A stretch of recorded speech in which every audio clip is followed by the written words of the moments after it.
afternoon. I know that you probably expected me to say the favorite word, hotep. I don't say it because I have more people to give recognition to than hotep, and I would prefer to say good afternoon, women.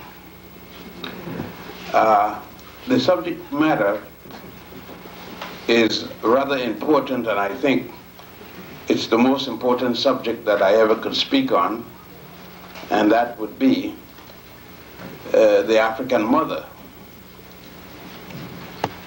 I say that because for the African there would be no one if it were not for the African mother. That brings the question among African men particularly, how could the African mother be such without the African father? If you're a Christian, you wouldn't ask the question because you presume it in terms of Mary, and she was supposed to have been pregnant without a man. So if you can be a Christian, then you understand the proposition, and you have lived it, at least you pretend to, by stating that the question of Mary and the question of Christianity is correct. I do not mean it in that context. I said that the African mother is the first human to have had a child, whether she get it from the father. Because since fathers don't have children, not that I know of, and I don't think any one of you presumptuous enough to say that you know a man who gave birth to a child.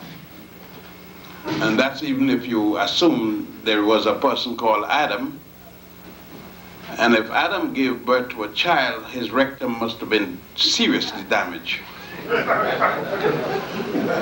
And I don't think that you're willing to produce a seriously damaged rectum for anybody to see or deal with it historically. So considering those facts, I think you will agree that the first person to give birth to a child has been a woman, whether or not it's been the Immaculate Conception, and I take issue with that unless you're willing to say fate, not fact. And fate could be misunderstood for fact. I think that the issue that we are having is the conception of words, the meaning of words. We believe in a lot of things that we dare not try to show anyone. And I think when we're talking about religion, and in the house of religions, I know I wouldn't say anything that would be contemptuous, but I would say things that may be not acceptable.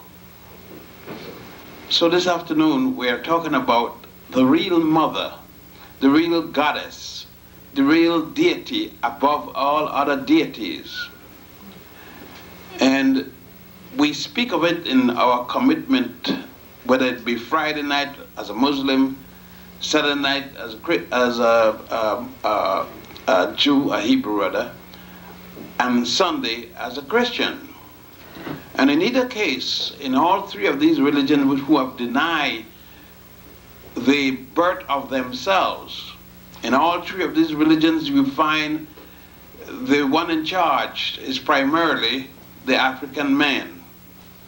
And in all three of these religions, the one who gives birth to that African man is an African woman.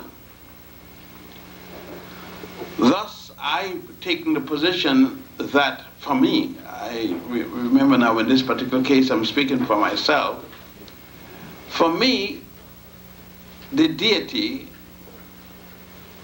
is a woman whom I met. I met the woman who gave birth to me. I met her, I'm sure, the first day of birth, but I can't recall that. I can recall, however, at a very early age, having met this woman, that my consciousness, remember, feeding me through the matter of her breasts. She had 2 of them, and she was using the left breast, and I was lying comfortable back by her, keeping me in the position and nursing me. I never had the misfortune of using Similac or any of those attributes. I used the milk of my mother, and my mother never gave me milk once that you bought in the can or anything like that, because she said if she intended to give me cow milk, she would have made sure that I was born from a cow. But I was born from a woman, therefore I should have woman's milk. And since women don't have cow milk, then she fed me woman's milk. I've not been unfortunate like you that feel you have to have milk, and so you would go out and buy cow milk. When I need milk, I get me a woman and I nurse her. I don't go and get a cow,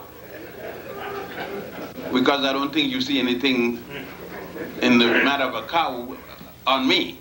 We don't relate together. So you may be mad with me for going and getting woman's milk, but I think that was the best. Some of you may think that it's even abominable to speak about woman's milk. That is because you have never had woman milk. You're born from a cow, so you went and got cow milk. I born from a woman, so I got woman milk when I want milk. All right, so since we understand each other, first we have to make it clear. If you know any man who have given birth to a woman or a man or a child, then you can stop my discussion, because I would not be telling the truth. I maintain that women give birth to every man on earth. And if someone knows somebody other than a man on earth, a man elsewhere, please state it now, and there will be no need for me to speak. I will continue, since I don't think that there's anyone that crazy to get up and say that they know of anything other than the woman who have given birth to man on earth. Since we don't know of man anywhere else, then my position would be rational. You see, most of us have not had much of reading with respect to women other than in our slavery, in our colonialism, I should say, and which continues. We're the best dressed up slaves I've ever seen. All of us consider ourselves not slaves, and we will argue the point. Then I said, since we're not slaves, let's act like it. And I don't think that you're willing to act like it, because you can't act like it, or the United States will show you by virtue of pulling out her armed forces. And I don't think that most of us, I wouldn't say all of us, most of us, I don't think would be ready for physical combat against the United States. We don't even plan it. We don't even think of it. It is a remote concept in our mind that we will have to ever one day stand up against the United States. You ask, why don't we ever challenge the system other than talking it? Because we're not ready for it. And that's why I listen to many statements, and I listen and listen again and continue to listen, because nothing is going to happen. As I said, I don't go to marches. I don't go to marches in front of embassies. I don't go to marches any of those places, because when I go to a march of that nature, I don't expect returning to my home. I don't expect anything, because if I ever find myself there, I find myself with the equipment to get me to where I expect to go to the end. So I don't attend. And then many of my friends don't understand why, but I guess I explain it enough in my meetings with them. They just not paying any attention to me and figure, well, he's joking. And so the question of the female of the goddess you will notice that the man who write these things down and who have written them in the past and control writing them now and will seem to be doing it in the future, establish in what is called the sacred and most holy documents that which he controls. The attitude that went through this whole thing is the one that I constantly question certain, or I say most women, is how can they agree and stand it for all these years? I want to know, how can a woman accept that a man gave birth to the first child and that there was a man named Adam who gave birth to Eve by virtue of his rib cage? If the man had given birth to Eve through his penis, there would have been some logic to it and which I might not have contended. But through his rib cage, and there's no damage to his ribs, or I tried to reason physically, how could the child have come out, let's say a 3-pounder, I goes as the chance of survival, and the woman still stay and go to church, go to synagogue, go to the mosque every Friday, Saturday, and Sunday, and never question the possibility. What is it within the gospel or any religious tract that tells her that this thing happened to the point that she can respect it? With all the women revolutionary movement going on today, challenging things that men wrote, why doesn't the woman challenge the Adam and Eve statement? I could give you a possibility of why not, and it's all based upon fear. Fear of being hurt one way or the other. It can't be hurt by pain, because if she's a mother, she knows what pain is. And I don't know more excruciating pain than childbirth other than death. It's a process that will lead to death, and death has come quite often. Then what it is? Conditioning of the mind. It's got to be conditioning of the mind, like today, to sit there and admit that you, a mother, the only one could be a mother in the human race, because there's only one human race. We have make all kinds of aberration to justify all kinds of scheme. But whether you're white, black, brown, technicolor, and even green that you had, you are a member of the human race. And you may vary by being a member of a group within the human race, an ethnic group. But nevertheless, you're still a human race. And if you mate with any other race, you're going to get nothing or maybe a kick. If you're raised with a donkey, a female donkey, of course, Jenny, you may get your brain kicked out. And that's all you're going to get. But if you rape with a woman as white, green, technicolor, you may get an offspring. These are realities. The ethnicity and so forth has been based upon the Europeans telling us in some school and get mad, and we must answer to sort of in the brainwashing. First he brainwashed himself.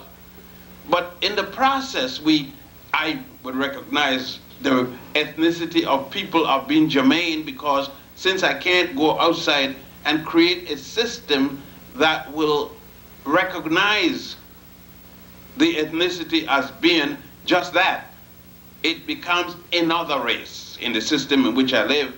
And I'm forced to follow this, and I'm not young as I used to be in my teen to challenge the United States against with military forces, because I understand that when you say with your group in consultation, we are going to do this, so many within that group may say yes and not ready to do it. And that among the people within the group may cause the group itself to be damaged beyond capacity to repair their mind from past experience. So when we're talking about God, I think, and the goddess, and since in Egypt there is no God without a goddess and no goddess without a god, all of them have the opposite. But the argument continues up to now as to who was the first, like the chicken and the egg situation, and I've never seen an egg lay a chicken. I've always seen a chicken lay an egg, so I know who come first. Now, you may not agree with it. Go on with your argument. I don't have time to waste. Thus, it is the rationale for my conclusion is based upon human living and experience. I know that is not too popular around the young, and I don't know who's young, because I'm younger than the man 77. I'm 76. So I could say I'm the young, and he's the old, because it would be a fact. Then somebody would just say, I'm younger than you too. I'm 72, and so on and so on. But what we need within the system we live in is the recognition of reality. And we cannot have this reality unless the men among us are willing to deal with a truth of reality. We see constantly, even though we come forward as fathers and we brag to each other as such, we must accept, however, that as fathers we have not given birth to anything. As fathers we are not that unless a woman tells us we are the father. And she can say to us, you are the father, and take it away by saying you are not the father. Just add not with are. And you hear that if you get 6 or 7 marriage license, she wakes up in the bed in the morning and says, I'm pregnant. You can't say, good, you gave my child. She didn't tell you that. She said she was pregnant. She must add some other words for you to know you are a father. Because she can take them back in any minute, and the law will back her. He is my husband, he's not the father of my child. She could say that up to the day she gives birth to the child, and 30 years after, 70 years after, you're not the father of my child. What are you going to do about it? Insist that you're the father? People look like a damn fool. The one say you're not the father of child. That's why I keep him with my wife. I always keep with my wife and say, darling, I'm still the father of child.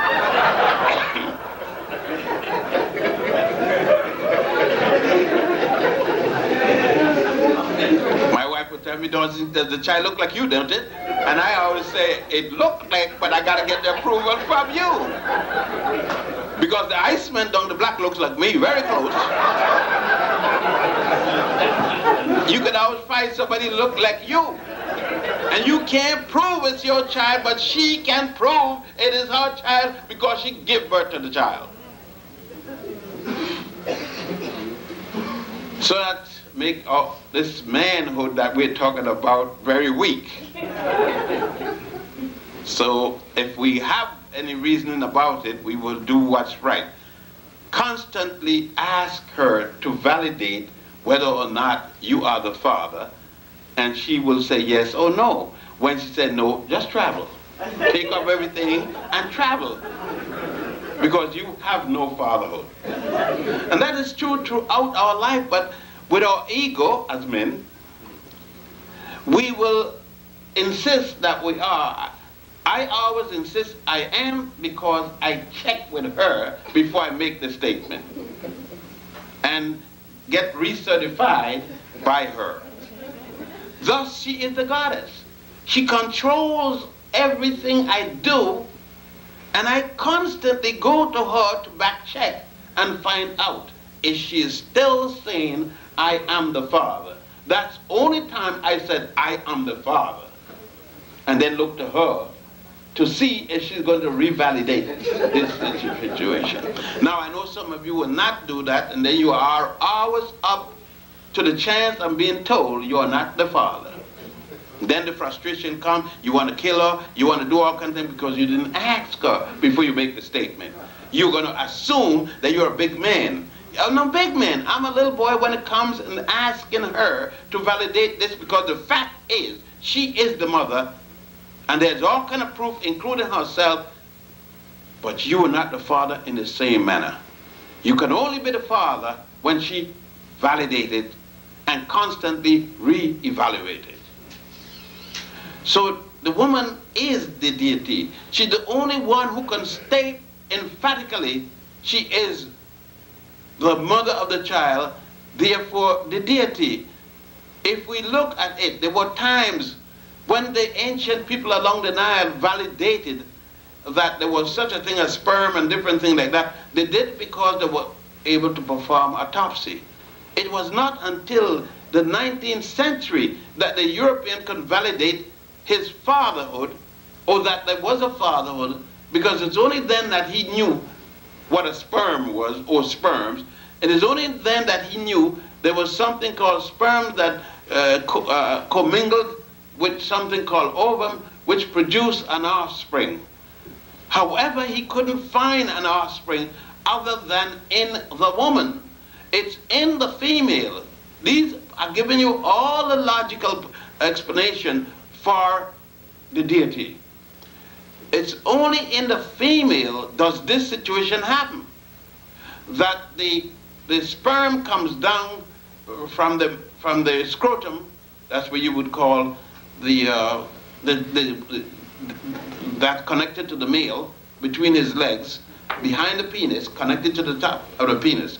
That is the scrotum, and it is there that the sperm is manufactured, it's made.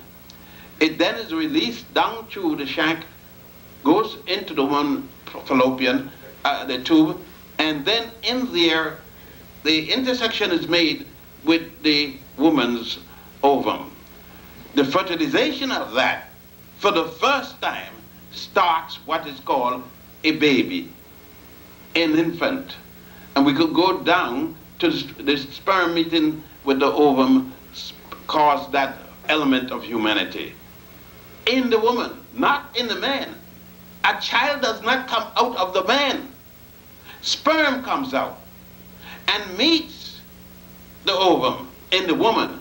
It is only when these two things contact each other that a baby is created. The element of a baby is created in the woman, again in the woman. Therefore, she is goddess. She is God. She's everything dealing with the human being. Now, we have been taught to be jealous about this.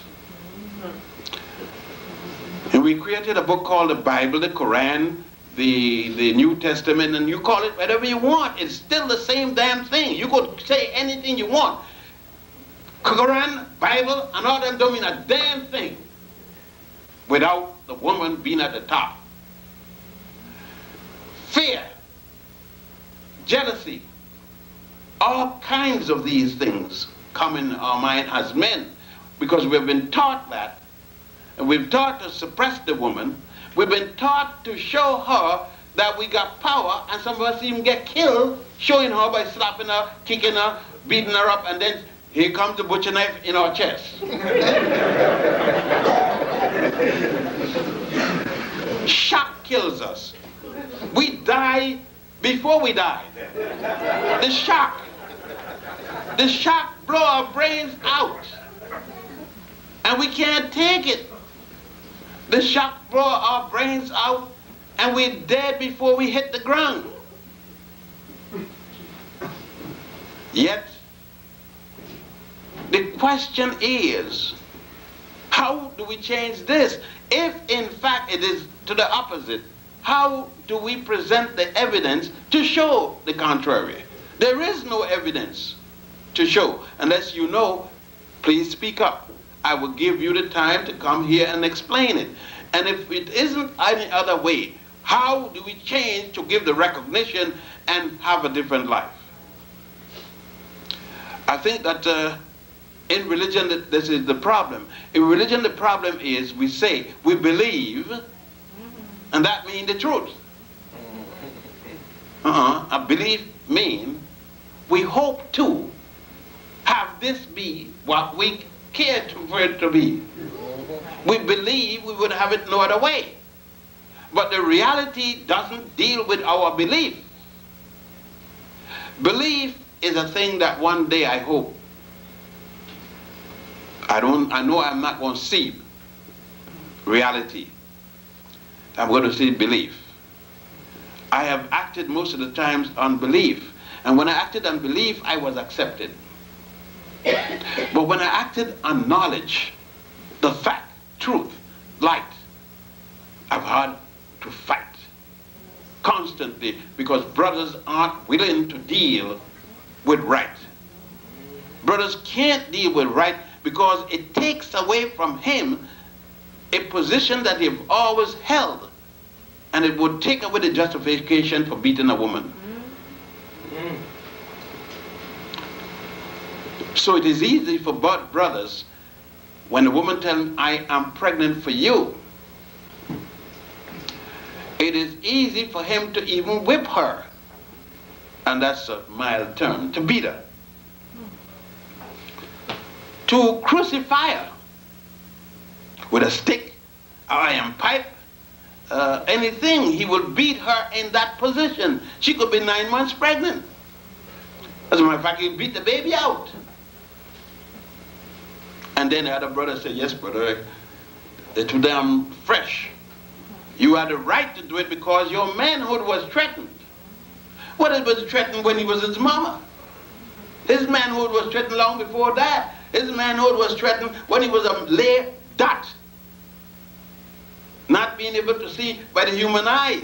His manhood was threatened. All she had to do was flush his ass down the toilet bowl.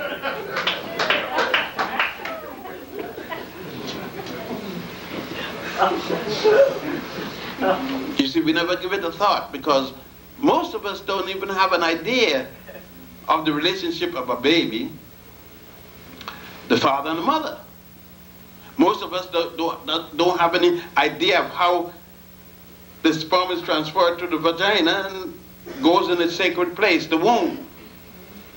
We have no idea. Most of the mothers can't tell you or can't trace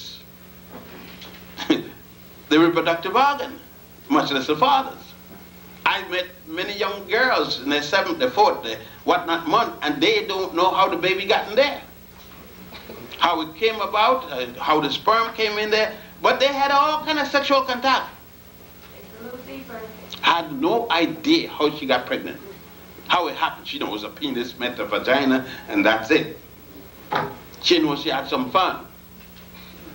And she's going to have a child. She's going to be a mother, but have no idea of how she's going to be a mother. She don't know how to get a mother, therefore how could she know how to, she is as a deity. And she can't deal with it because the church, the synagogue, the mosque have told her quite differently to make the man telling the story be the one that passed the child.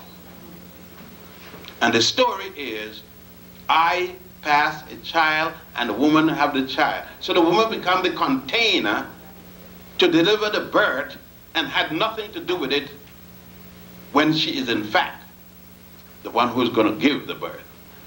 The one who is going, in her the baby is going to be made. She's going to deliver the baby because without her there is no baby. It's a different thing. Do we then change to the truth? And when we change to the truth, does it now make the woman act as the man is acting now. And that's the riddle that society is afraid of. Society knows how it's acted all this time. And should it correct it, isn't go reverse.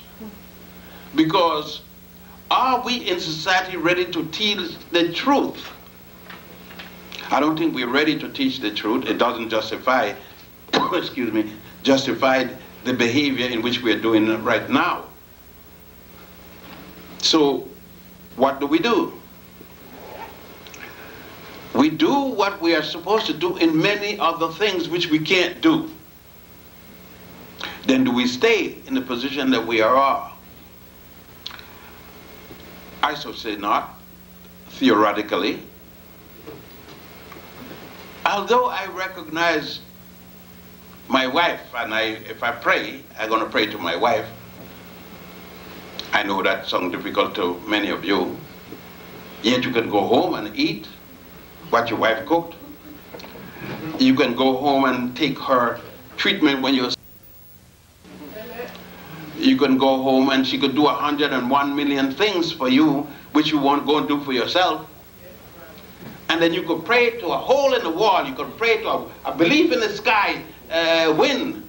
And you can't pray to her.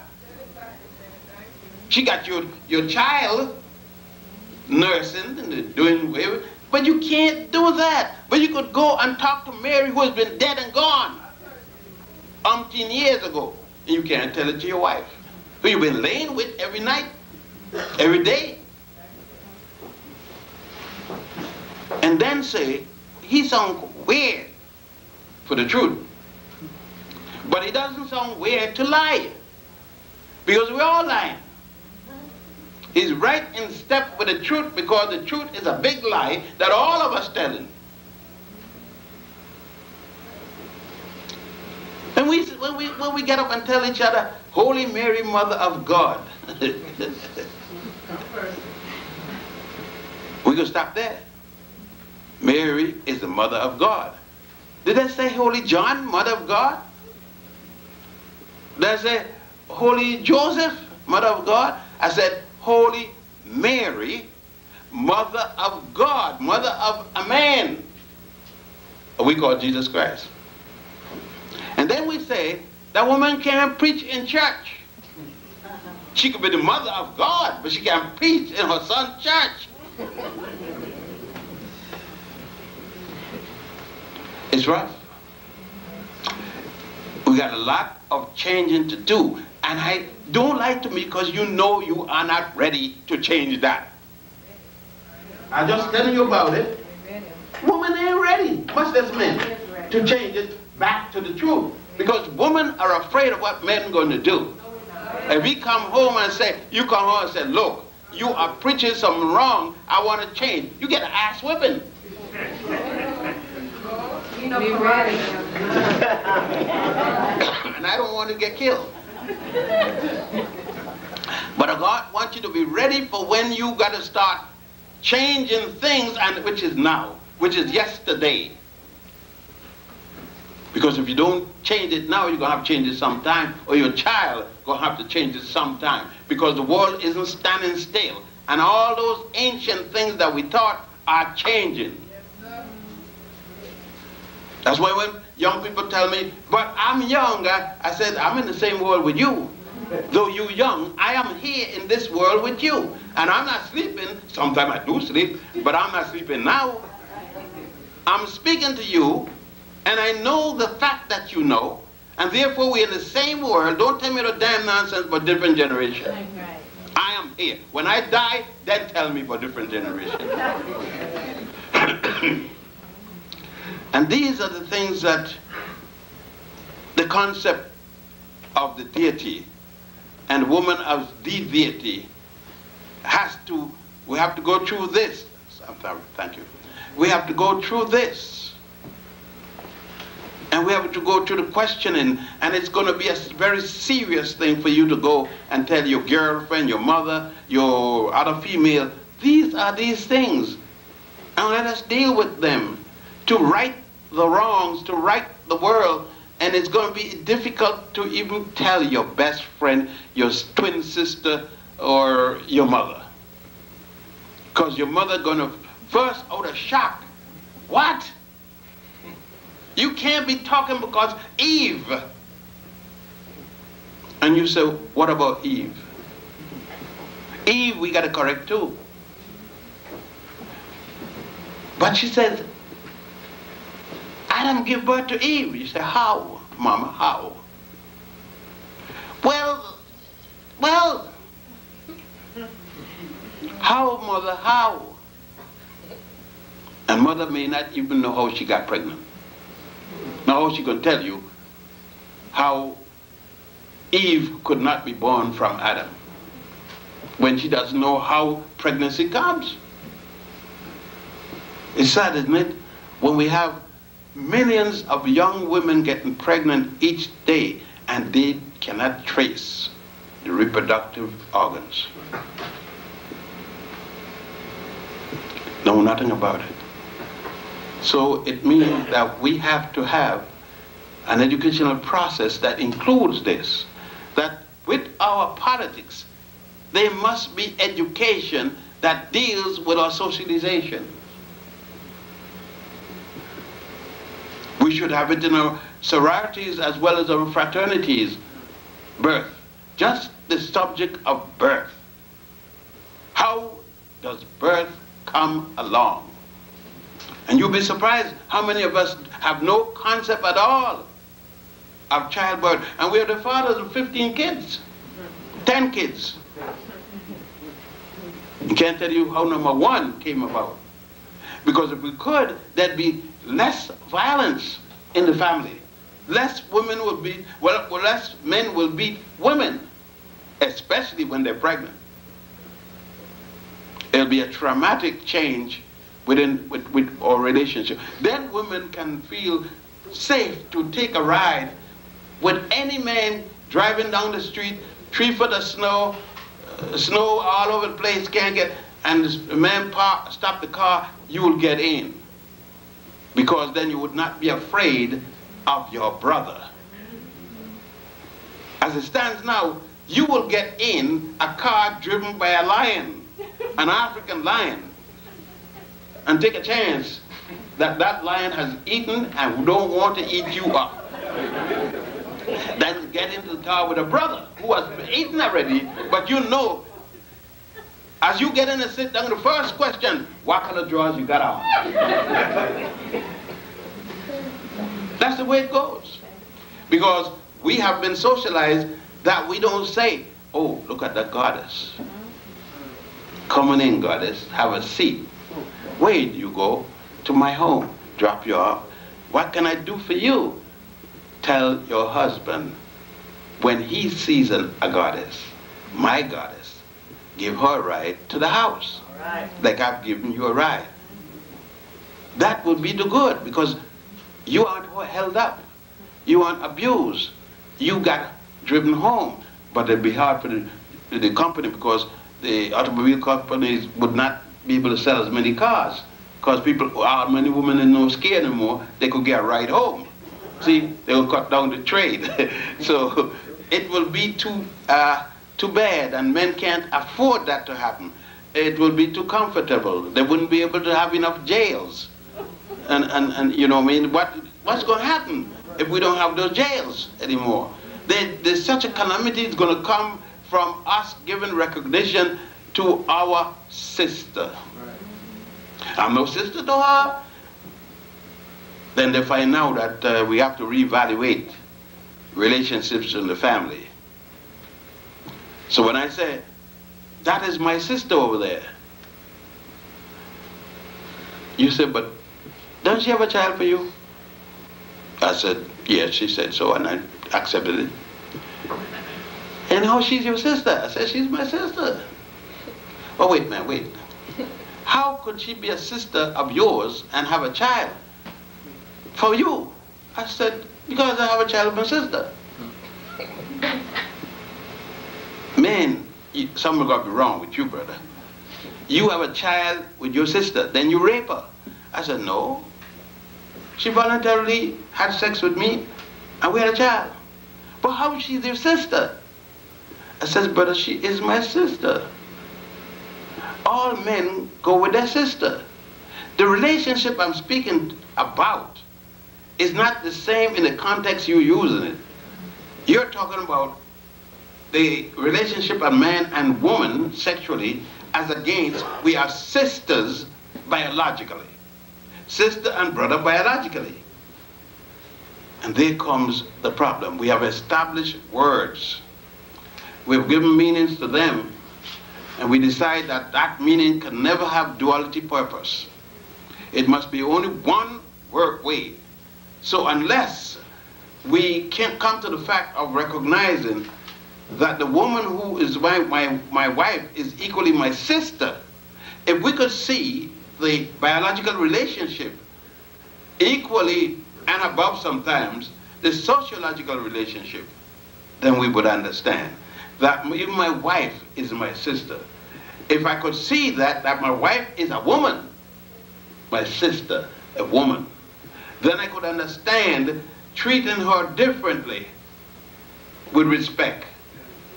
Because I'm not going to beat up my sister, not normally. Then we'll beat up my wife, but I wouldn't beat her up if she's sociologically and biologically my sister. That's a little thing I guess we got to... What I'm saying in general, that not only is she my goddess, and she don't... What we are afraid of is that she will have something over me personally. But my goddess could be, when my goddess stayed there with my child in her hand, she has certified to me I am the father of that child. It doesn't change her status as my goddess. But she may not be the goddess that gave birth to me, but she's still my goddess. And if she gave birth to me, she's still my goddess. What I'm trying to say to you, why can't we refer to the woman as the goddess? Why it has to be something we don't see, something we can't prove, but have adopted because we met people saying it and can't justify it. I know it's going to be difficult to you to make that step, if you're even going to make this step, because the ego that we have built up from others who have given it no thought is hard to put down. We've developed a prejudice against our sisters, our women. And we've been comfortable with it. We've built a whole world with it. But we know each day that there's a disadvantage to the sister, the woman, the wife, the girlfriend, whatever name you want to use to it. But don't we lose a lot by not dealing with what's a fact? And the fact is the greatest truth there is. A fact is a reality that happens and you can't change it. So then let's adopt the truth to validate the fact, to express the fact one to the other. I know this is going to be difficult, but the difficult I love.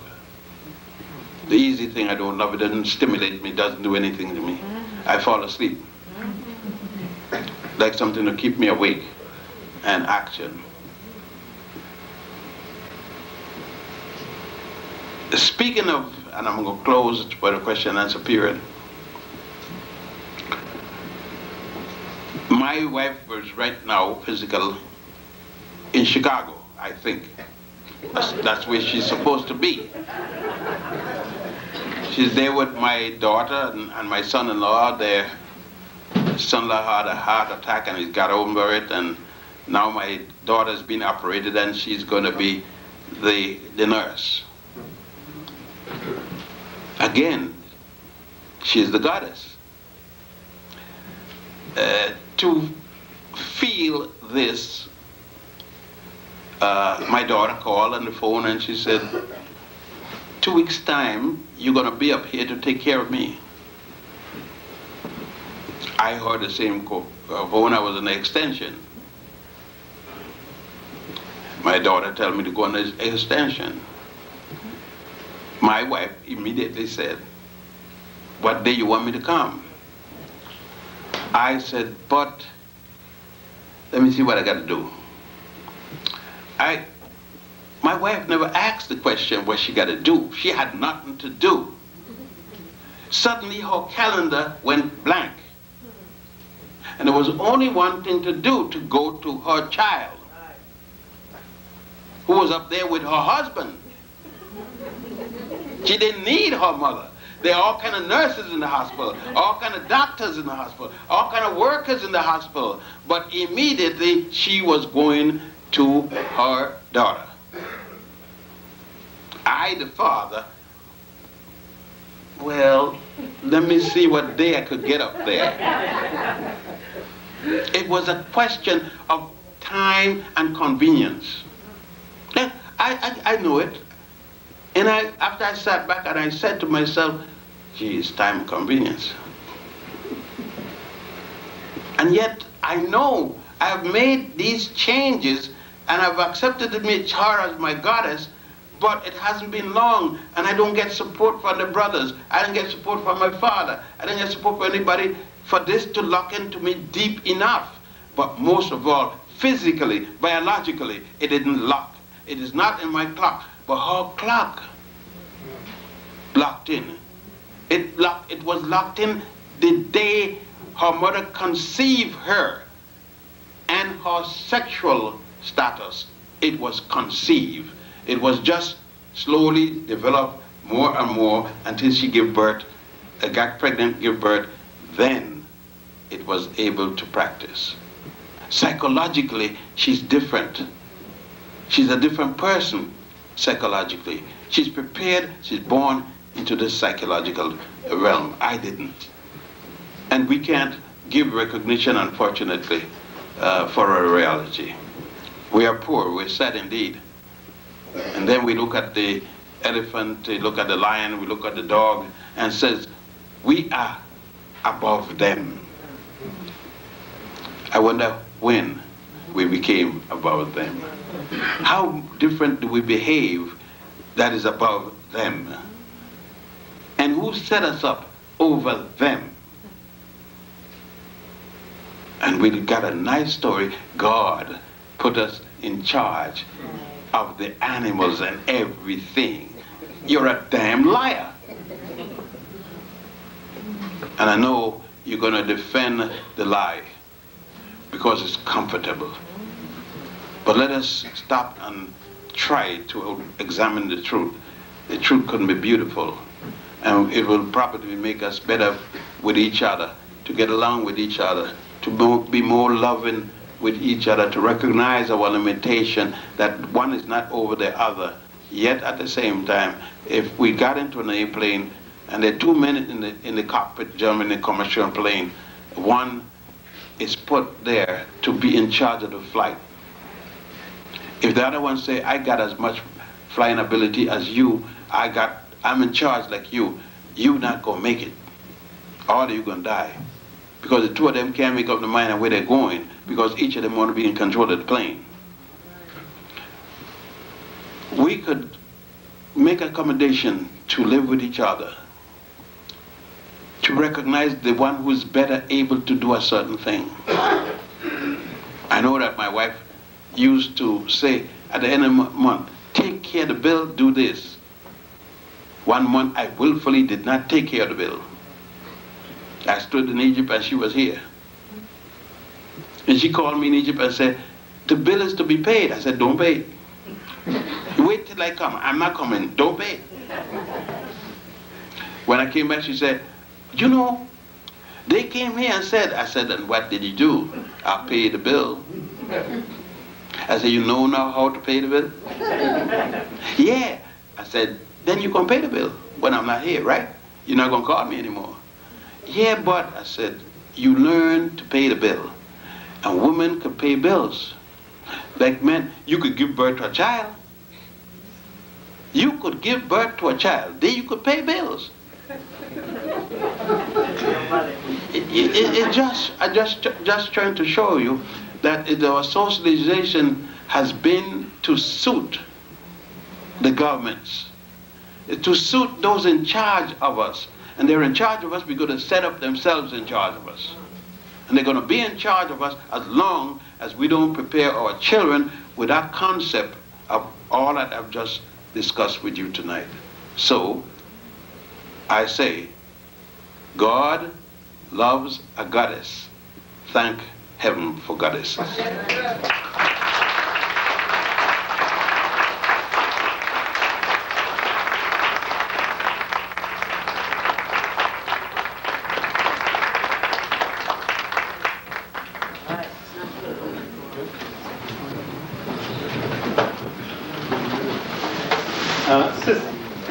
Sisters and brothers, Dr. Bennett kept it deliberately short because I'm sure he's willing to invite as many questions as possible. So what I'd ask you to do is kindly line up on this side for your questions. No?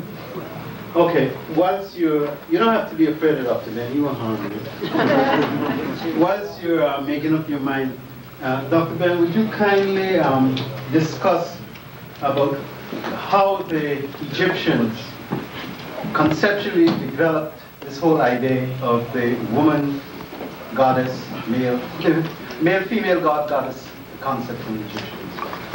I think that we need to mention before the Egyptians, you see, one of the major errors we've made, and we've made it because when other people came in, and we didn't, at least I didn't know, that the proliferation would be where everybody would call themselves an Egyptologist after the first trip, and some before a first trip, after no trip. And reading one book, and they would write another book, and I thought they would come and know what it's all about. Then we too did not have the opportunity to develop this. And we would act like the European come in, take over, and tell the world what's going on. Thus, it became everybody looked to Egypt for every answer. But Egypt was the last nation on the Nile. Egypt is at the end of the Nile, not the beginning. But the Egyptians themselves, like the papyrus of Huneka said, we came from the beginning of the Nile, where God happy dwells.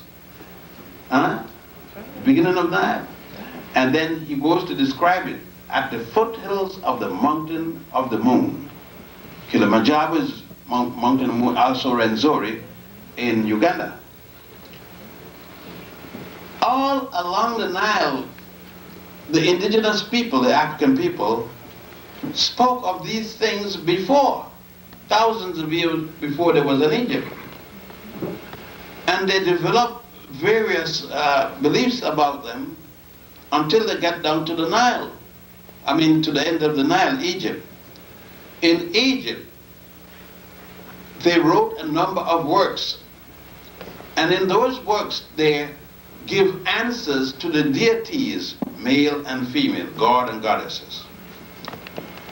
And gave each part, for example, in all aspects of morality,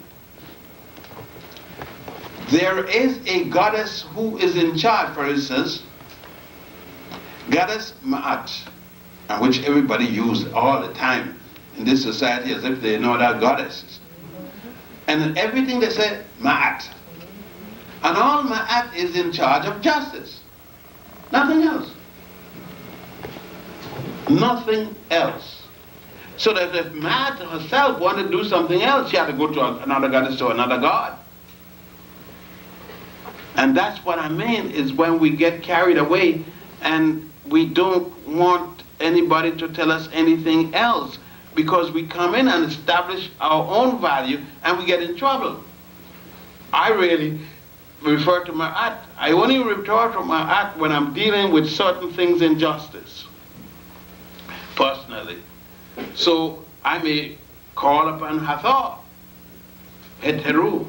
I may call an Aset, ISIS, depending on the situation. Like I always tell people, when I die, I'm going to Asset. And they say, why? Not Ma'at. I say, going to Asset. Ma'at isn't in charge of me. I said, my body, spiritually, is going to the womb, is going to the, I said, the twat, I said. And one sister the other day gonna correct me for the word twat. She said, it's dirty. I said, maybe your twat is dirty. But I said twat isn't dirty. And she said, well, men always say. I said, I don't care what men always say. I'm saying what is correct. And there's nothing wrong with that unless you know it's dirty. But she said, but men, I said, there's a correct word, twat. It means the female organ of a woman. And she said, but, I said, because a man said a thing is dirty and it's bad, don't mean I have to say it, although I'm a man. If it is correct, then I'm going to say it. I don't care who don't like it as long as it's correct. She left, of course, with a question of mine. Right. Is it correct? Is it true? And because men condemn it, and she never, I think that young lady is now in a quandary because she can't deny that it's a proper word. A twat is what the woman was first called. And it's in the books, the twat. Because men stupidly condemn it, doesn't stop it from being the twat. There's so many, as a matter of fact, it was because men had aspersions about it. As men always stupidly have all kinds of aspersions. She may eventually get to feel more appreciative about her own body. Regardless, I said, because if you don't, and just depend upon what men say about your body in their fear, it's fear. It's fear that has us. Why is it that I can't go to the bathroom when my wife is in the bathroom? I go to the bed with my wife, I have sexual intercourse with my wife, but I can't go to the bathroom. And she goes and locks the door. Now what is it about my wife I don't know? She's afraid that I see her when she's menstruating. And the reason is, we have decided there's something bad. There's nothing bad. I had to go to restrain myself from cohabitating with her at that period. Now why can't I be in there? Because we have conditioned ourselves that something is wrong. Now, during that period, there's nothing wrong with me. Right? But am I not going through a cleansing period also? Yeah, I'm going through. But you see, we have identified that symbol with something bad because we are the gods. And we make the decisions. And they stand the decisions in spite. And so they got to do all kinds of things. Some society, they can't even be in the same room. Something wrong with them. And we have that all packed. And we make them accept it. Some of us say at that period of time they're sick. Some say they're going through the curse. Ah, yes. And we ask why we fight. So it's going to be a big, long problem, but it's going to come. And I'm not looking for any god or goddess or anything from the air to justify it. Our human behavior is going to force the action on us. The reality of time is going to catch up with us when we're going to make changes, as we have made many changes before. You just think that, do you see the women using the micro minis? And the gone past the micro minis. Once you used to tell a woman, your slip is showing, and scared, you had to go tell another woman to tell that woman her slip is showing. Now her drawers is showing. And you could go up and tell her, look, your drawers showing. Huh? Do you realize that when Lindsay was mayor of New York, women was going to jail for wearing hot pants? You forgot it? Women were sent to Staten Island as punishment by the judge for wearing hot pants. But men were wearing it, hot pants, and never went to jail. Now look at the woman, the same woman out there. Then we correct something, and we said people should wear whatever they want. So men and women are wearing hot pants. More than that, men and women having the same man.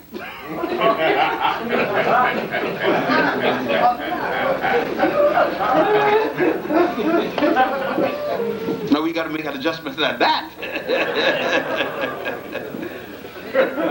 So you see, it sounds funny, but when we consider that the many things that we do contrary to human habit and consider it's okay, we need some adjustments because we don't show any attention to ourselves. We're always watching the neighbor, what the neighbor is doing wrong, but we don't watch each other. We don't say to our companion, let's check over ourselves, what we're doing. And say, let's check down the list and see the things that we're doing wrong. Good. Yes, Dr. Vin, are you saying, like, as far as male and female are concerned, that you have the gods and you have goddesses, but the goddesses are a higher deity than the god? I didn't say anything like that. I'm just trying to be clear in my mind. I didn't use the word higher yet. Well, what they are the gods and they're the goddesses. And this task is the one of the goddess. What you said, this task? Childbirth is the task of the goddess. Oh, okay. Then we must, and the recognition of childbirth is to be given to the goddess. Okay. But I got kind of confused about the deity. You got confused with who is higher than whom, and that's the big issue. Yeah, I thought you was... The issue between man and woman is who's to be in control. You got no problem about God and goddesses. Our problem is who's to control. Control. That's the problem. I might have got a little confused because you were saying that men have a little problem in saying, like, praying to a goddess. Yes. If I'm going to pray to my child, I'll pray for my child. Who am I to pray to? The man? No, I'm just trying to be clear. Yeah, I'm getting you clear. You see? No, I'm saying, are we saying that on a singular basis, or is this plural? On the singular basis, the woman is greater than the man when it comes to childbirth. Oh, to childbirth. That's what I'm talking about, childbirth. Life. Maybe I missed to life. Life. Well, that's the part that I thought that you were saying. Like she's saying here, she's saying life. Life, it is life. The baby is born, it's life. She gives birth to life. So why should man have a problem with the goddess? No, I don't have, listen, I truly don't have a problem with goddess. And above all, I don't have a problem with God. You know, no. Well, definitely, I don't have a problem with God above all. I have no problem with that, but I don't have a problem with goddesses either. Above all? In the place. I said either, okay? But I thought we were more or less addressing a singular term than a plural. Now, it was termed as a higher deity than the other. In life, it is the higher. In life, she is the higher. Now, since you're bringing it out, in life, in given life, she is the highest deity. I thought that's what you were saying. No, I didn't say it then. I'm saying it now. Well, I think in life. I think in life. You were saying that. In and life. I think that we all got that. No. Thought. You got that. A lot of us had it. Did you get that? You should talk and listen. Well, it seems. But you can't say what I didn't say. If you ask me what I said, like now I will clear it up. And now I'm going to add highest. She's the highest deity in given life. Okay, if all life, that's male and female, because She gave birth to all of I'm just saying you have male and female characteristics in everything in life. And Okay. And? you're saying that the female characteristic Give at birth. the deep, wait a minute now. I'm clear that she gives birth. I don't have any problem with that. okay. Okay. As a female characteristic in a deity, and that female characteristic deity is higher than a male characteristic deity In giving life. in the human, Don't change it in giving life. in giving life. All right, now, that's it. No, in giving life, I wouldn't agree with that. Because we can have no babies. You know? We can have no babies, you know? That's all I say all night long. Now say what you, That's all I dealt with all night long. I told him exactly what I want to but say. say what was really bothering you. That's it. Well, he clarified, he said, in giving life. But the problem is, truly in man, is that it's the Try to give her the woman. microphone, sir. Listen, come on. We're going to share this deal. Up here where there is a problem, even though we're here and we're talking about the life essence where the woman is goddess and where men in general, men as saying the mother with her son, her daughter. And if it starts with the husband and the wife, and the husband can look to his wife as he would to his mother and know that she is a goddess, for giving her birth, for giving him life, then he should too look to his wife as he would to his children to one day become gods and goddesses. So therefore, I'm saying also where we're coming into the power struggle, which I'm hearing here, because I think he's got something underneath that, saying I have a little problem hearing this, saying that the woman, I'm just saying, this is what I'm picking up, and I could be wrong. I'm like Dr. Ben, I think you're adding something to it. Now, like you said, did we pick that up? Well, this is what I was picking up here listening. And not saying that it's true here in this case, but maybe some people are thinking that beneath it all, when you're saying giving acknowledgement to the woman as goddess, that's a very strong word, very powerful. And to look at my mother, my grandmother, and all the other mothers before us, they are truly goddesses, because without them, there would be no life. And the male in our society today here in America has changed that whole concept. That's why we have a problem dealing with now, and I'm not saying you personally, hearing the word goddesses, lifting the female up, very high above the male, and then it's saying, okay, me as a man, where am I? Where do I fit? You're still there. You're still there, brother. You're just uplifting that woman above you to say, this is life. She represents life. She's the sun goddess. She gives life on the earth, the planet.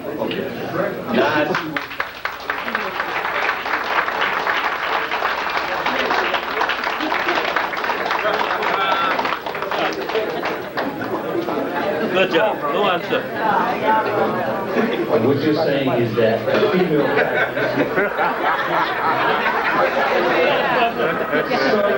life is life. And the sun is life. No, we don't want to leave without doubt. Because your side of the deal, you said give it back? Because he has, yes, he has more knowledge than I. I'm speaking from personal experience, and I'm speaking And I'm giving here. my humble opinion. This is my Right, humble opinion. and I'm sharing with you. Excuse me.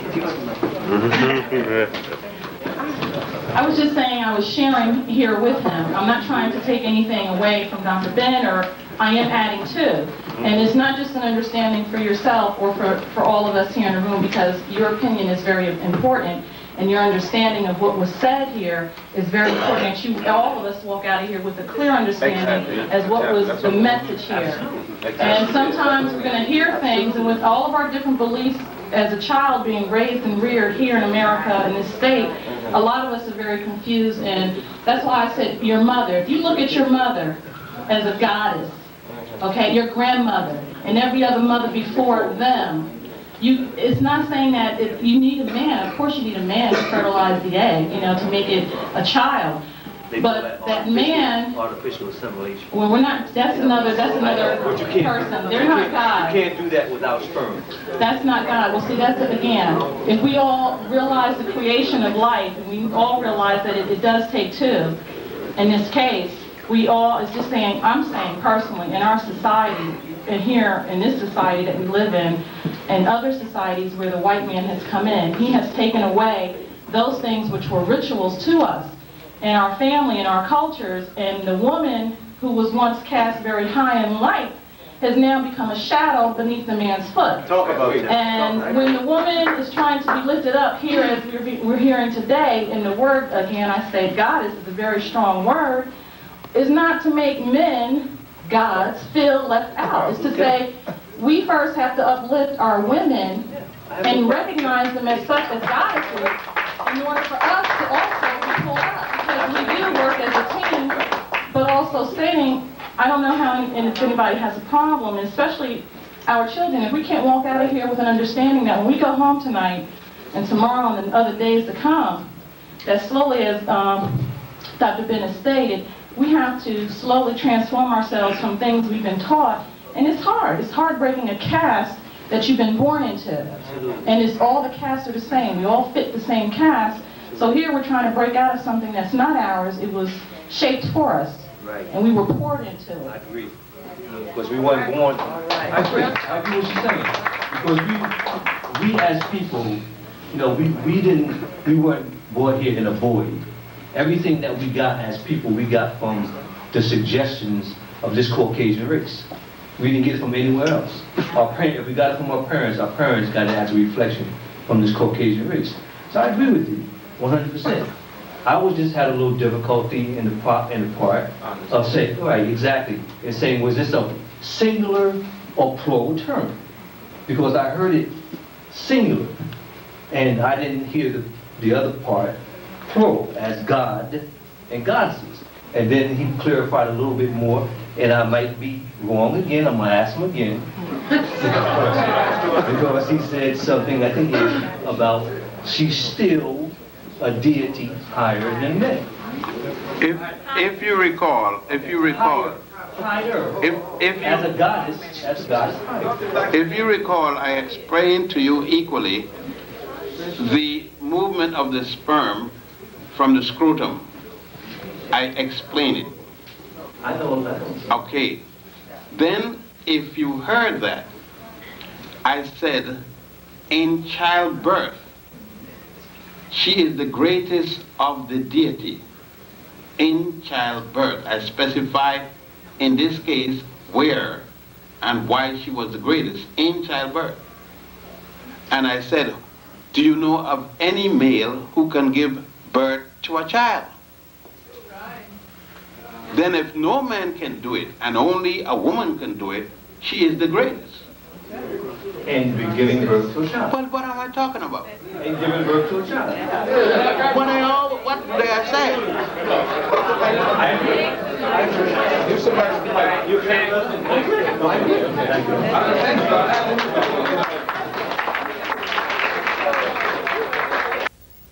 Any question?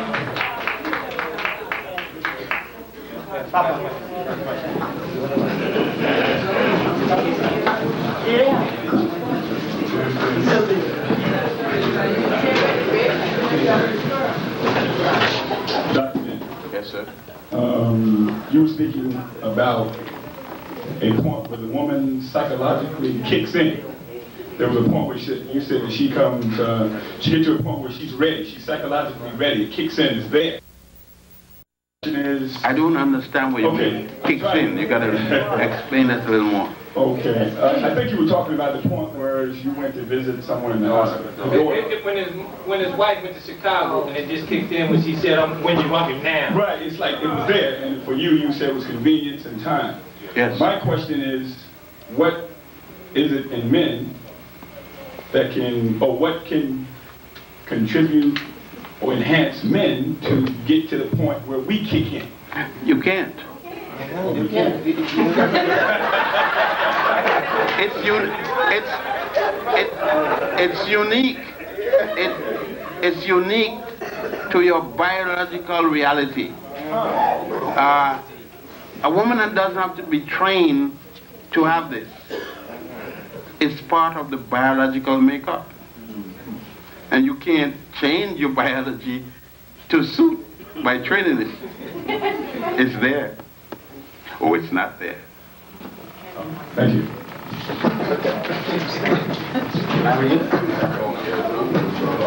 Dr. Ben, do you have a question?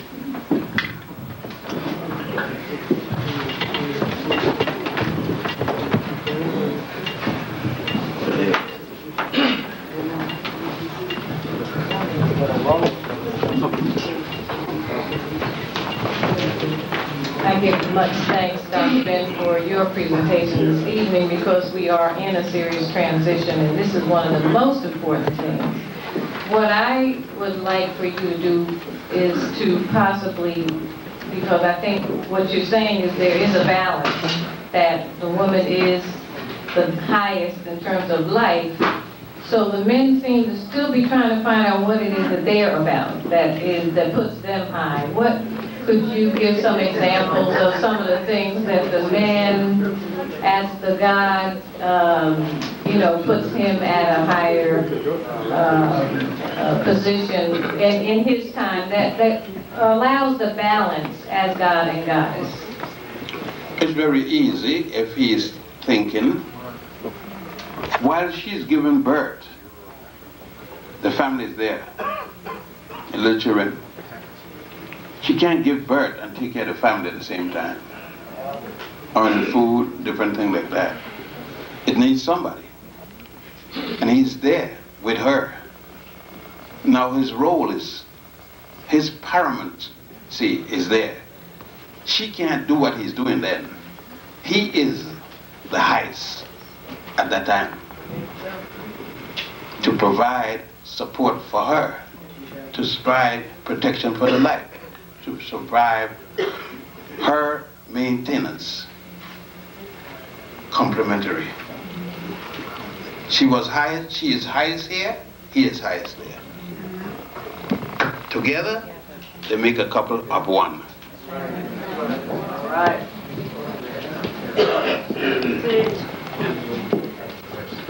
Questions? Dr. Ben, a couple of weeks ago you assured me that I was conceived by an immaculate conception. I was also. But you didn't allow me to finish. No, but seriously, you assured me that I was conceived by an immaculate conception, and I came here as a result of a virgin birth. Now, I think that part of the problem living in a male-dominant society, where you have European supremacy, is this whole concept of God being female. How can you address the question, or how can you shed some light on the fact that will start to help us to accept that this male God concept is not all there is, and long before there was a female? What we forget is that in the language process, that there are many languages where there is no exact term for a female as against a female, a male and a female. In certain languages there are genders, male gender, female gender. As a matter of fact, that was the hardest thing in Arabic to get in my mind, that between knife and fox, there is genders. In other languages, there's no such gender between a fork and a spoon. And some language makes the difference between a male and a female with the fork and the spoon. What is dominant here is our culture, how we are culturized.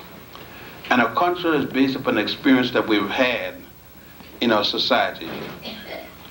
And it depends where the society is and what's around us, impacting on us.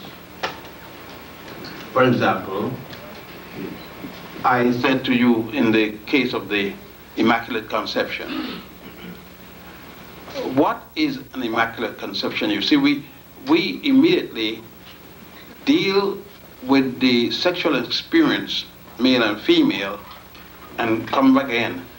The man is afraid of any woman who has had sexual intercourse before him. with another man.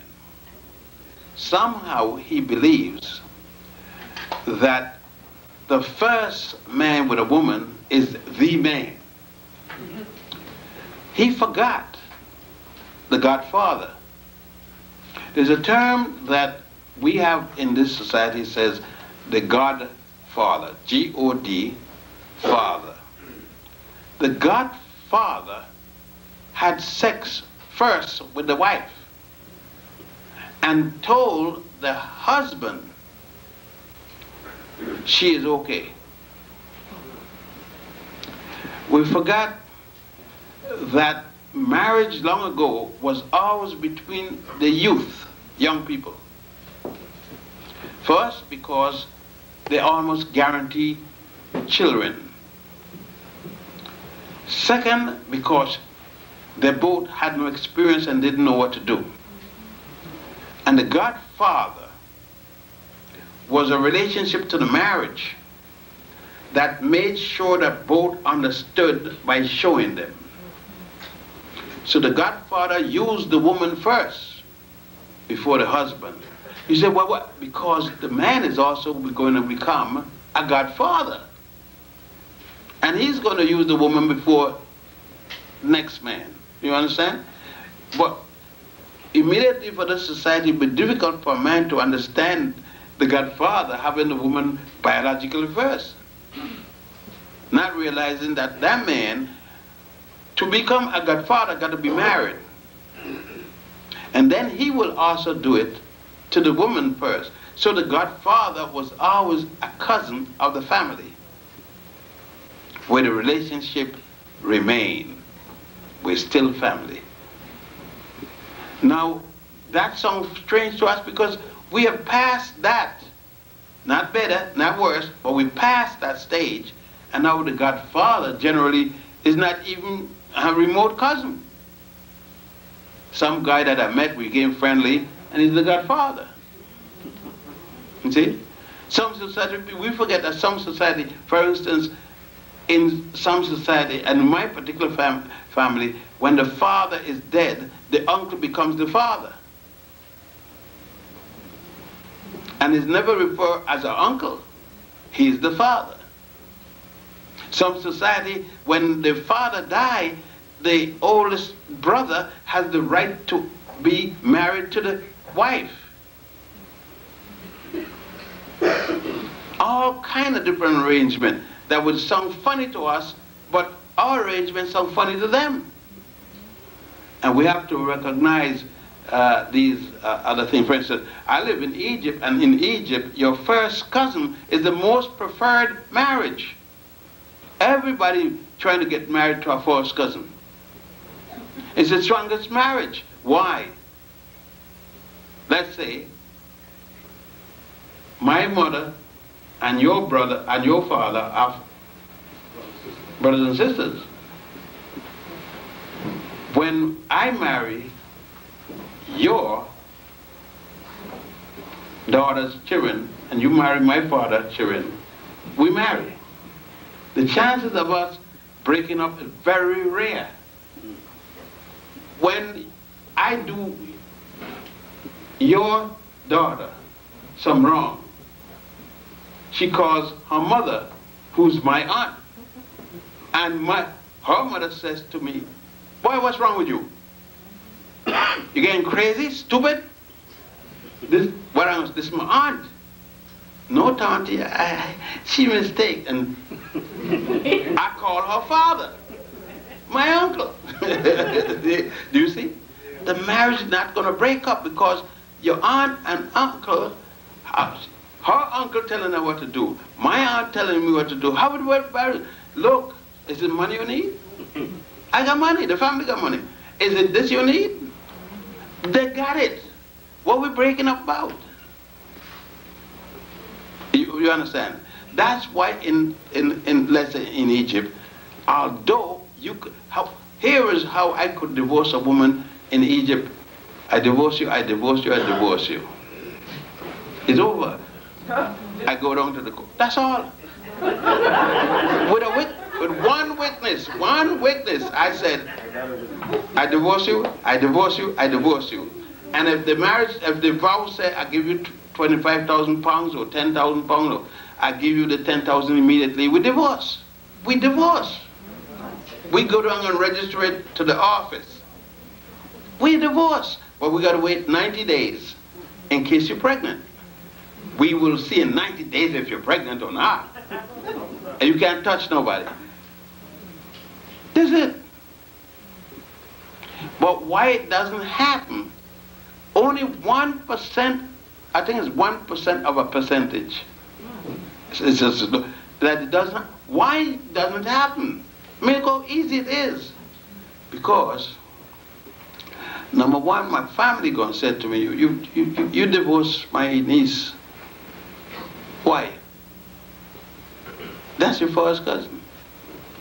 Why you didn't call us? Why?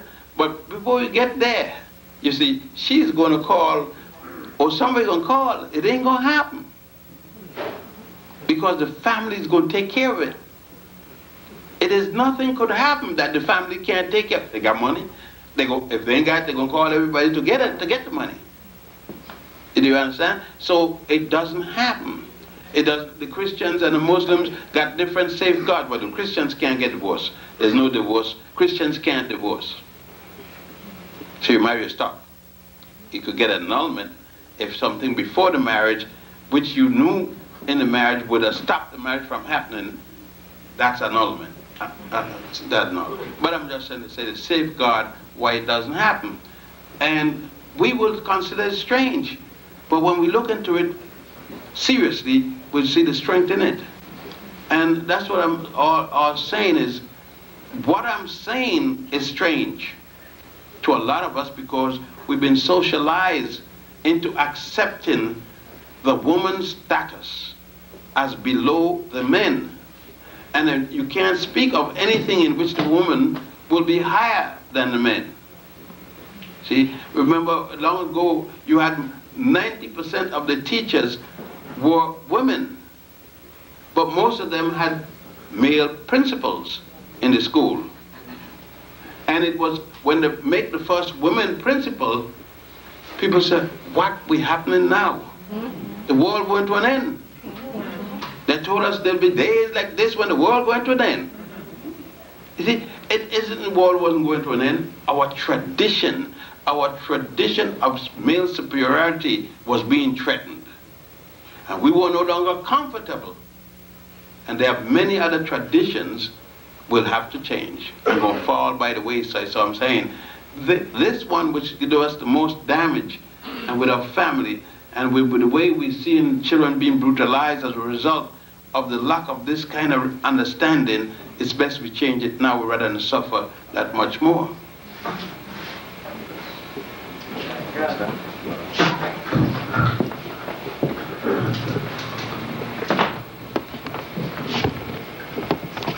All praise to you, Dr. Ben. Thank you.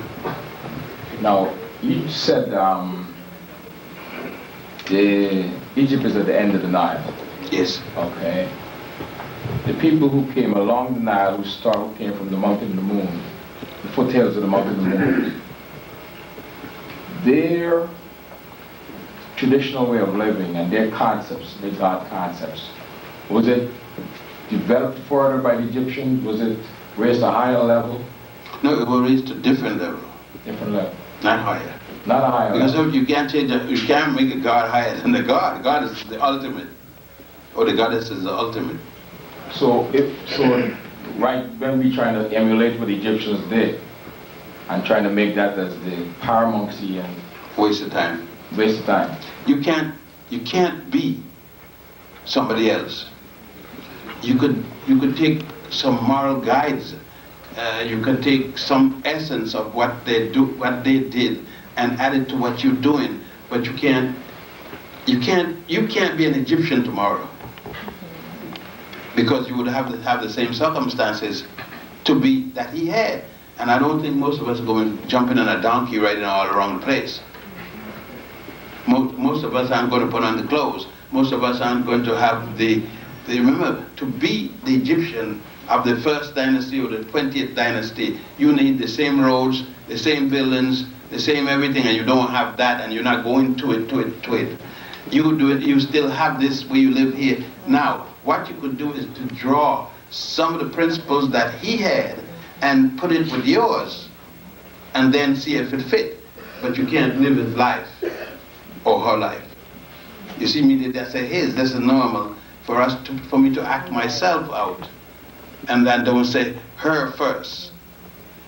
That's common behavior that I adopted.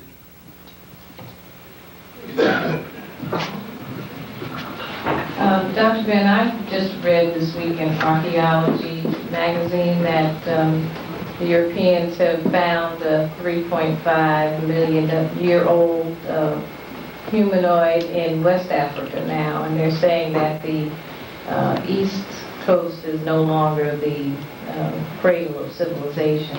Can you expound on that? I didn't think they're going to find out all kind of humanoids all over the world, and I wouldn't be surprised if they find one in China, New York City, Paris. See, I am not one of those that caught up with the one cradle theory or the two cradle theory or so forth, and I really don't care where they find people, because I realized that one time people were just people. And I am not one that believed that man didn't move around and find himself from place to place, and man move in the little boats that float, the little boats that more than float with a sail, and who knows where he went. So I'm not surprised if they did it. I was surprised to find one in New Jersey, this specific place we had in the morning. See, what we have to do is free ourselves of the restriction, free ourselves from thinking, and to realize that the fact that racism exists in the world today does not mean racism control what was yesterday. The fact, you see, I always realize this, and it's hurt us a lot when we travel. I said once, I will never marry a white woman. A man says, jump up in the same lecture and start cursing the Greeks. I said, which Greeks are you cursing? He said, all Greeks. I said, including them 1,000 years BC? He said, yeah. I said, but they didn't have discrimination. They had to have it. The white in it? I said, brother, did people being white make they automatically had to discriminate? Yeah. I said, I can't talk about it because we have the ground. You see, we believe that at all times the world was divided black, white, brown, yellow. Nonsense. Discrimination and what we're talking about, or put a person in chain and all that kind of thing, that's recent, very recent. 500 years at the most. And I'll add, let's make it 1,000 years. Okay. But beyond that, it doesn't exist. Because when you tell people that Rome had black emperors, Septimus Severus, Caracalla, Honorius, those are the three. From Africa. When you tell them the Roman Catholic Church had 3 African popes. You tell them Germany had the patron saint of Jarvis Maurice of Aragon was a Nigerian. And so on, they're done. England had a black king, George III rather, who fought against George Washington. His mother was Martha, and his wife was also a black woman. They're stunned. They're stunned because they're not. See, we would pick up hearsay history, but we don't do any research, and we read one book and say, "I got the history." One book. And this is the problem. If we understand, I would not marry a white woman under these conditions in the world today.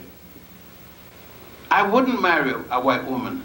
Do I feel that white women are inferior physical to me? No. Socio-politically, I'd be a damn fool to marry a white woman.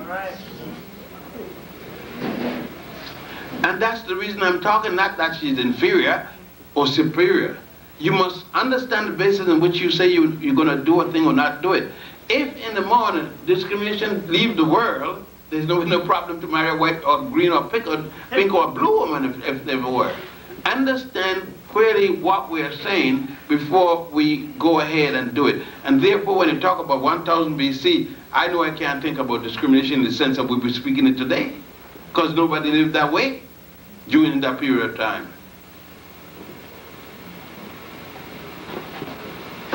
Yes. Question? Question? Okay, Dr. Ben, let me see if I can fill in another question. Now that you said that, whenever we see a picture of an Egyptian, we always see Nefertiti and not Nefertari. You don't see Tai. Does that fit into what you just said with regards to the racism? That's why the ancient Egyptians were often married to Asian up until the 1000 BC. And why not before were they married to Europeans? There was no European in the world. The first time we had to hear about Europeans would be when Greece came into being. And that would be about 1000 BC. The first time we had to read about it is when Homer wrote the first European book, two books, the Odyssey and the Iliad. So we don't know of Europeans before that period of time. But since they became Europeans, the Greeks, the Egyptians and other Europeans married them. They had contact, and the contact developed to the point that once Greece took over and Rome took over Egypt, there was no doubt when you look at the pictures and so forth that there was that integration that took place. And I hate the word integration because it sounds as if one thing dealing with the next. Human being going to bed with each other is an integration, that's sex.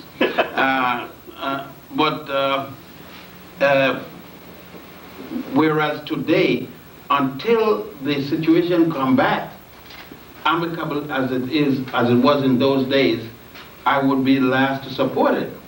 But I have to understand that if in my living it changed back, I would say, well, now it changed back, I support it. And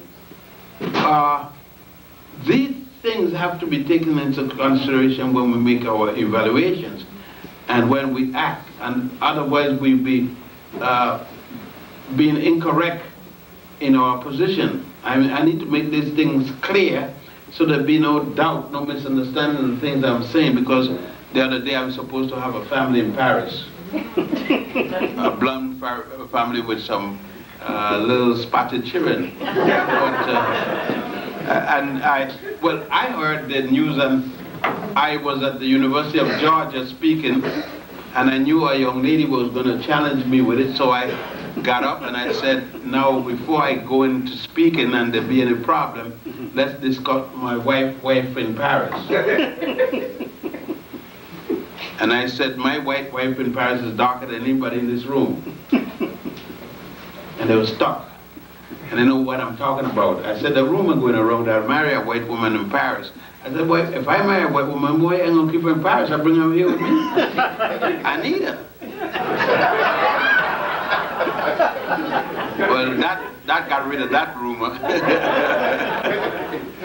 So that's why I said, I know that I would not, in my own mind, be rational to marry a white woman because I wouldn't be able to carry her anywhere.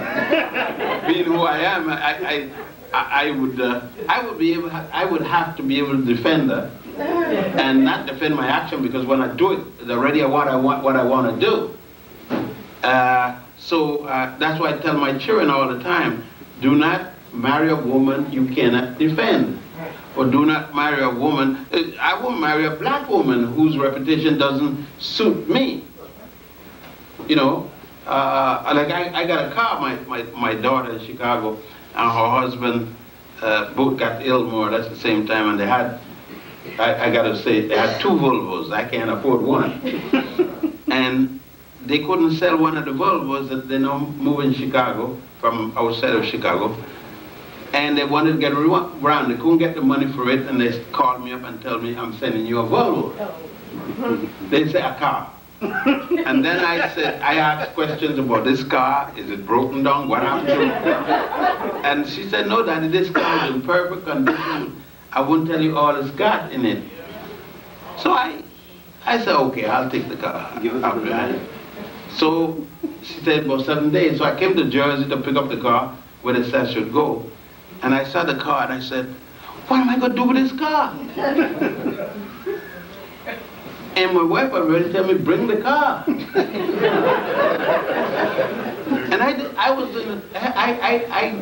got in the car. It was warm and everything was good. And I'm looking around and sunroof and all kind of things, stereo and the other thing. Well, I carried the car. I'm now driving the car. What happened to the Granada? The Granada, I had a car, remember my Granada? This would have been the 15th year.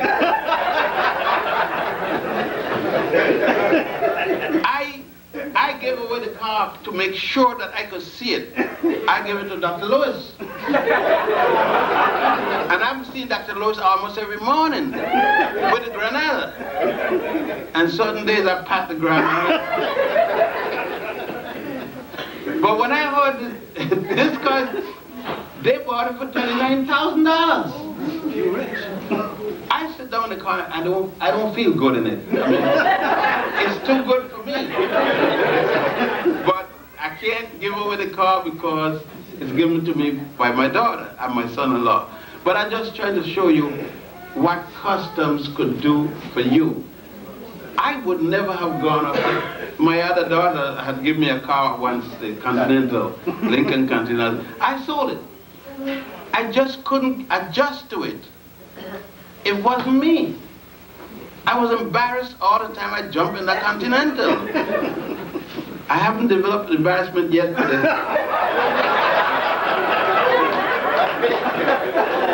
I am much older.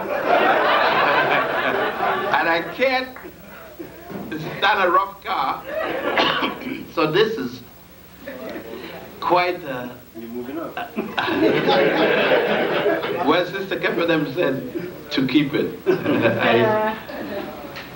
I'm learning to deal with it, but I don't know how my daughter has settled out then with all this luxury. I mean, it's way beyond the way I think a ride to the airport should feel, because that's as far as I'm going with it. But I understand that changes come hard. We get accustomed to things, and it becomes comfortable to us mentally and physically and otherwise. But then we become painful to others. And with the way our women are suffering, and the way our children and the welfare and different things like that, we got to accept changes. We got to make changes. And that's what my lecture today is dealing with. Not the handful who benefits from whatever's going on, but the vast majority of us who suffer as a result of what's going on. It has to change. And all my lectures do is introducing the brothers and let the sisters know that we are trying to make some changes. It's going to be difficult because just the language, like a discipline. If you're in, let's say you're a physician and you walk in here as a physician, you could do anything you want that a doctor can do to a patient. But you're not going to get a dentist to cut your hand, but they're a physician. You're not going to get an ophthalmologist to fix a cancer in your stomach, you're going to get him to work in your eye. It's the age of specialization. It doesn't mean that in emergency that either of them can try, because they have had some experience in all parts of the body. And that's what we need to recognize, is the time in which we live and the realities of what we have to do. If we could recognize those differences within us and that we use, we could spend a much better day without $1 in our pocket. Dr. Ben, Dr. Ben, just based on what you just said, it just brings me to a particular question that I had an earlier discussion with a friend. But where was the origin of the white man? Where did he come from? Someone is claiming he comes out of Africa. He comes out of the same place. He comes out of the same place people come from. Okay. I mean, I can't tell you where anybody comes from. I don't know. Okay. I'll be following what somebody else said. Right. Because I wasn't there right. when the first people came, if they came. Okay. They might have been, for me, they might have been people always. I don't know, and I don't see. I don't follow anthropology as in terms of the beginning of human beings. I don't follow theocracy as the beginning of human beings. I don't have any theory of how man get to the earth. All I know that man is on the earth. Since man is on the earth, how do I deal with him? That's the question. But how he come, I don't know. I can't give you an answer. As to red, black, green, white, or whatever man come here, I can't give you. I wasn't there. No, you just made a statement about Europeans appearing with Greeks. And we know where Greek is located. Mm-hmm. So when across from Egypt. Right, across from Egypt. So when one would tell me that the European, the Caucasian, he's in Africa. Some people are saying that. He's an African who has mutated. Do you believe in that concept? No, why haven't the African mutated from the European? We don't know. When we're talking about first people and whatnot, how do we know that we were first people? How come we want ours here? Nobody knows. You're telling me that man came about 25 million years ago. Who was there 25 million years ago keeping a record? When you tell me about Adam and Eve, who been there and kept a record? These are theories, and theories are not necessarily truth or falsehood. It's theory. We can't prove it one way or the other. And those things I don't deal with to judge people. I would judge you and your behavior. The reason I almost said pissed off. With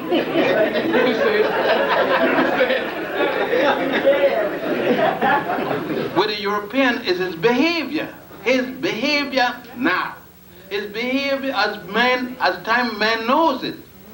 That's why I'm mad with him. His behavior is antisocial to all men. And I'm mad with him so I can't marry his daughter because the behavior. Now if his daughter and him change the behavior upside down, then I'll deal with him. Not because how was the first when he came? I don't know about it. I don't know nobody who knows that could tell me. And that's what we are doing. We're doing with his behavior and then saying that from the first day he came out, and we don't know the first day he came out. We know the first day we came out. And that's why I make these differences, and I try to, when I'm speaking, to start from a frame of reference that I can validate, not before. And that's why I challenge the way like Muhammad said that the white man came by error when the black man was trying to make man, a black man by the name of what? Yaqub. And he made the formula wrong and a white man came. Now, I'd be a fool to go preaching that to somebody. I wouldn't tell a donkey that story in fear that he'd kick me.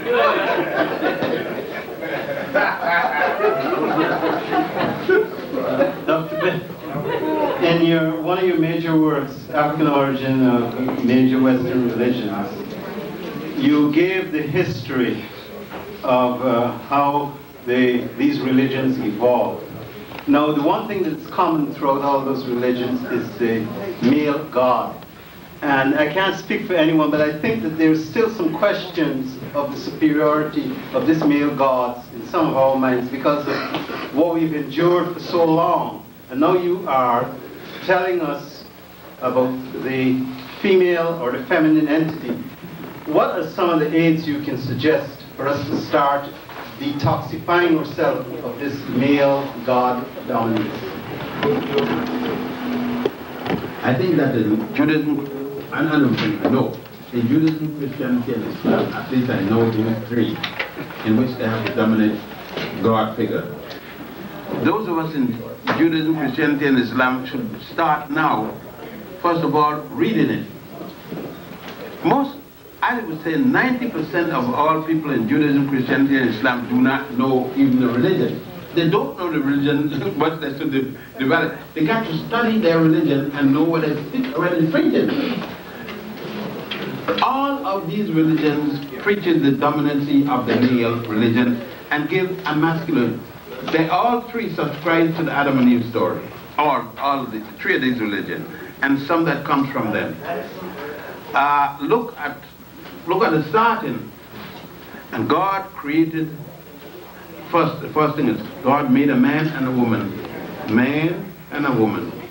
and sent them out to multiply. That's not too bad, because he made both of them. Genesis 2, however, God have a second thought. He created a man and made a woman. Two different things altogether. One has deification, created, and the other doesn't, he just made. And he sent them out to multiply. Have sex. No marriage. The first one, they went to have sex and no marriage. The second case, it goes on to say, and the man knew his wife.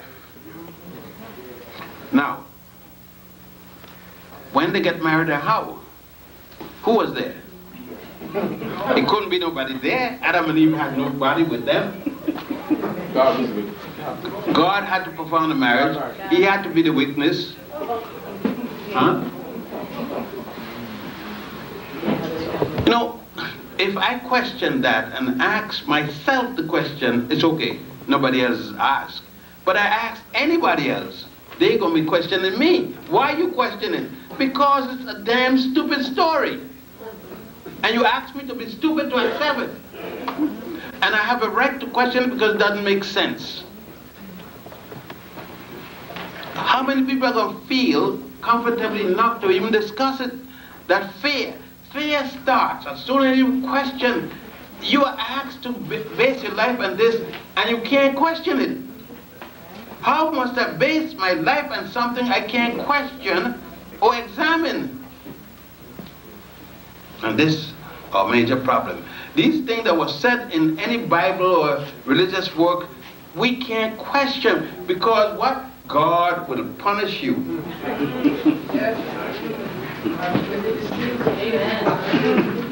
And that's the big issue. The issue is our fear of God punishing us. Would you punish him? I punish you with ease. And God.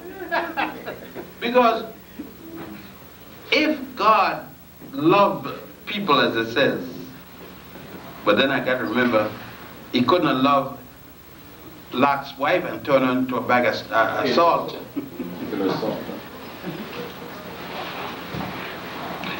If we stop and look at, say, description of God and behavior, and then, did you read what God punished people who love gold, right? Right? But heaven is paved with gold. The Bible said, precious stones, gold, beryllium, diamond, that's how heaven is. You're talking about Africa. And you see, if you bring this to people and show them how heaven is paved,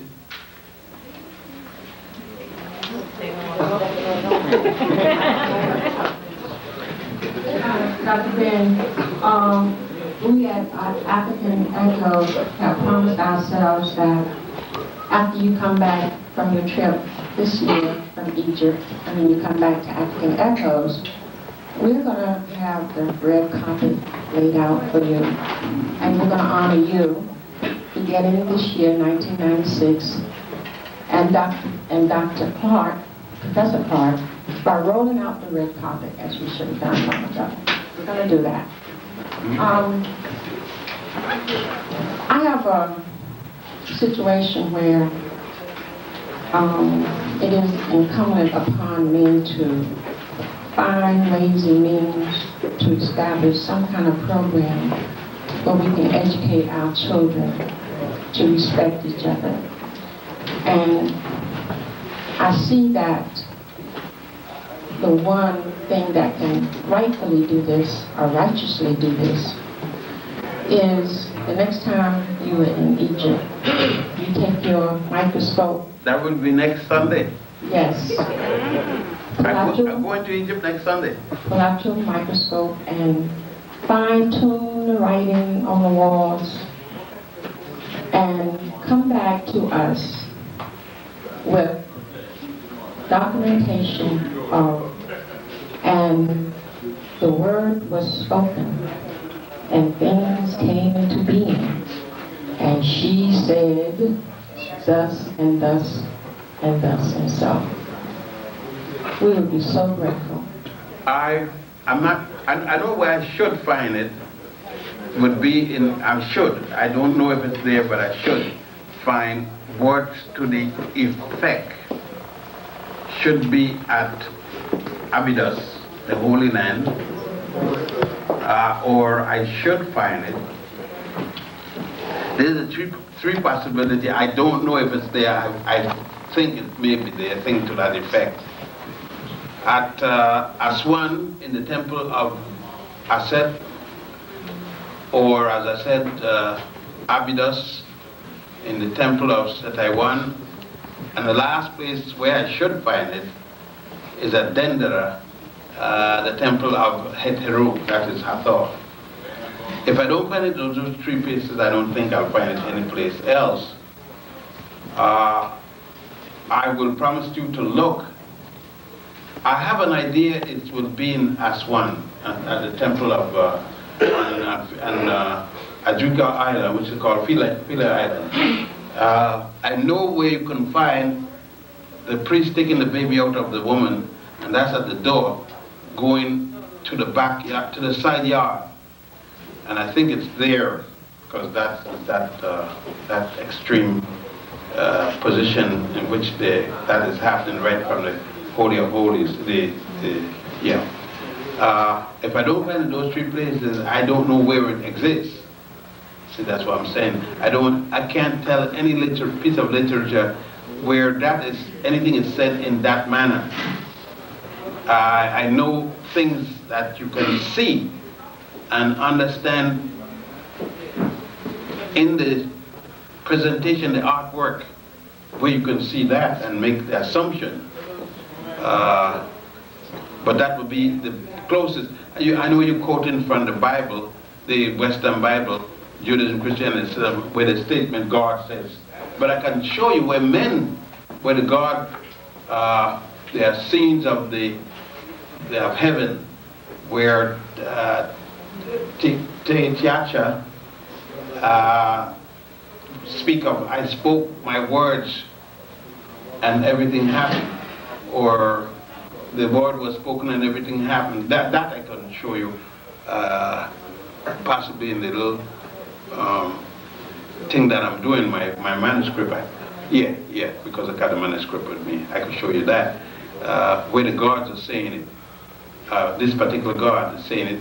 And three different gods, all the gods, when they came, said, I spoke, and therefore I was. I can't recall where it's written. or I'm supposed to announce that my educational, Nile Valley educational tours would be 15 days, July the 7th to 21st, August the 4th to the 18th, August the 18th to September the 1st. And the tour, 15 days is 2,530